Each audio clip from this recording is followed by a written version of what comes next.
हम क्या भाव लेकर के चलते हैं। पिछली पीढ़ी के द्वारा बहुत आरोप लगाए जाते हैं कि ये पीढ़ी धर्म से विमुख हो गई है, राष्ट्र के प्रति कोई चेतना नहीं है, लेकिन हम लोग क्या कर सकते हैं, वहां तक ये आवाज पहुंचे कि नीति के विरुद्ध यदि कार्य करना पड़ेगा, और ये मैंने देखा है प्रत्यक्ष, तब कहता हूं कि नीति के विरुद्ध यदि कार्य करना पड़ेगा तो धन लाभ और व्यापार छोड़ देंगे हम, और कुल को कलंकित करेगी कोई कामिनी तो ऐसी कामिनी का ही विचार छोड़ देंगे हम। कुल को कलंकित करेगी कोई कामिनी तो ऐसी कामिनी का ही विचार छोड़ देंगे हम।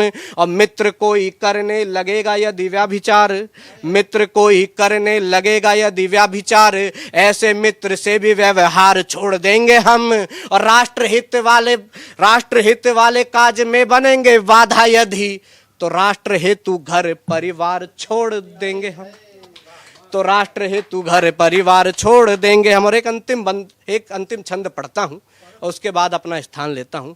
उससे पहले 4 पंक्तियां कि नींद त्याग कर रातें इन पलकों पर ढोनी पड़ती हैं, उस वीर तक ये 4 पंक्तियां पहुंचे कि नींद त्याग कर रातें इन पलकों पर ढोनी पड़ती हैं और जटाएं शोणित की धारा से धोनी पड़ती हैं।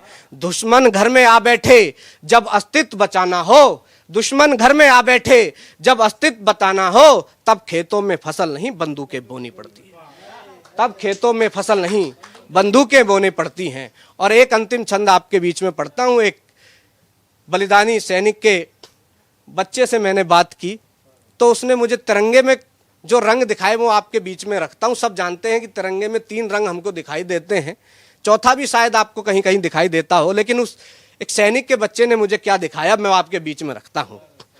बिल्कुल नया छंद है कि शत्रु के समक्ष वक्ष को किए रहे सदैव, युद्ध में भले ही सारे अंग भंग हो गए, कि शत्रु के समक्ष वक्ष को किए रहे सदैव, युद्ध में भले ही सारे अंग भंग हो गए। और 3 लोक में विशेष ब्रह्मा विष्णु महेश, देख रण बाकुरों का शौर्य दंग हो गए।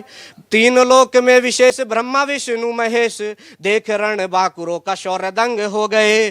तो तन मन धन और जीवन किया हवन, तन मन धन और जीवन किया हवन, वीरता की गाथा का महाप्रसंग हो गए। और ओढ़ के तिरंगा जब वीर बलिदान हुए, तब से तिरंगे में भी 5 रंग हो गए।